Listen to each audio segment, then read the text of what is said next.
Assalamualaikum warahmatullahi wabarakatuh.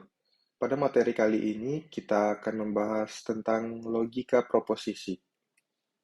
Perkenalkan, nama saya M. Fadlika, NPM 233120444, kelas IF 23A, mata kuliah Logika Informatika, dengan dosen pembimbing Bapak Permata MSI. Logika proposisi. Logika proposisi adalah cabang dari logika yang berkaitan dengan pernyataan tunggal atau proposisi yang dapat bernilai benar atau true atau salah atau false.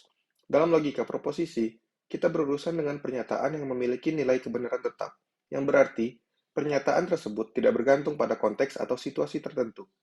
Logika proposisi adalah dasar bagi berbagai jenis pemikiran dan penalaran dalam matematika, filsafat, sains komputer, dan banyak bidang lainnya. Konjungsi logis.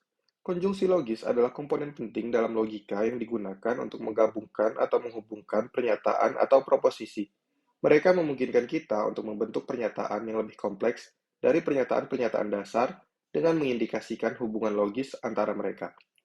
Beberapa contoh konjungsi logis yang umum meliputi dan atau and yang mengharuskan kedua pernyataan yang dihubungkan menjadi benar untuk menghasilkan pernyataan gabungan yang benar, atau or yang menghasilkan pernyataan gabungan yang benar jika salah satu pernyataan adalah benar dan tidak not yang membalikan nilai kebenaran suatu pernyataan.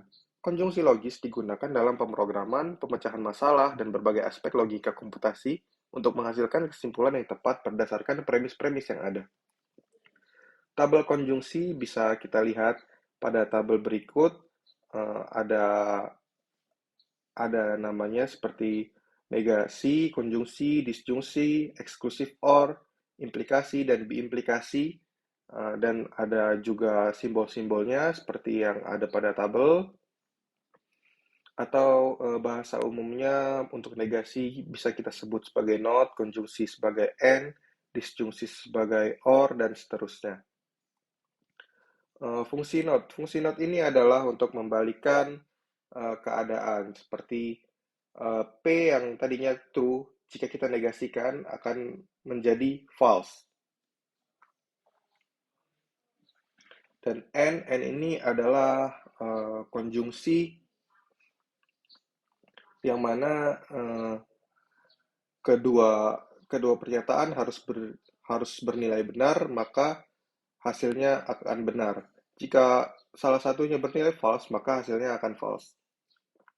Untuk or ini salah satu pernyataan harus benar agar outputnya benar. Pada ini bisa dilihat di tabel, jika salah satunya true dan salah satunya false, maka hasilnya akan true. Tetapi jika keduanya false, maka hasilnya akan false. Untuk eksklusif OR ini, untuk eksklusif OR, salah satu pernyataan harus bernilai benar, sedangkan salah satunya tidak boleh bernilai benar. Oleh sebab itu, kondisi yang memungkinkan hanya pada baris kedua dan baris ketiga, yang mana salah satu bernilai true dan pernyataan lainnya bernilai false.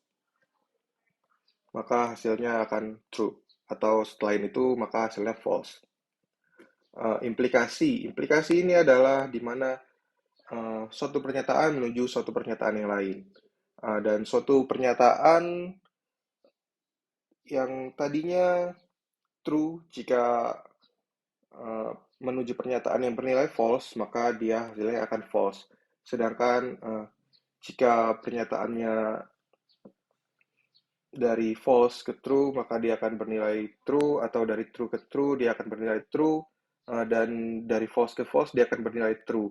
Jadi, ini yang false hanya jika yang tadinya bernilai true, lalu dia menuju sesuatu yang bernilai false, maka hasilnya akan false. Untuk biconditional sendiri, ini kita harus mencari terlebih dahulu nilai implikasinya, baru ketika kita sudah mencari nilai implikasi dari P menuju Q dan Q menuju P, kita dapat menemukan nilai biconditional dari P biconditional Q-nya. Terima kasih.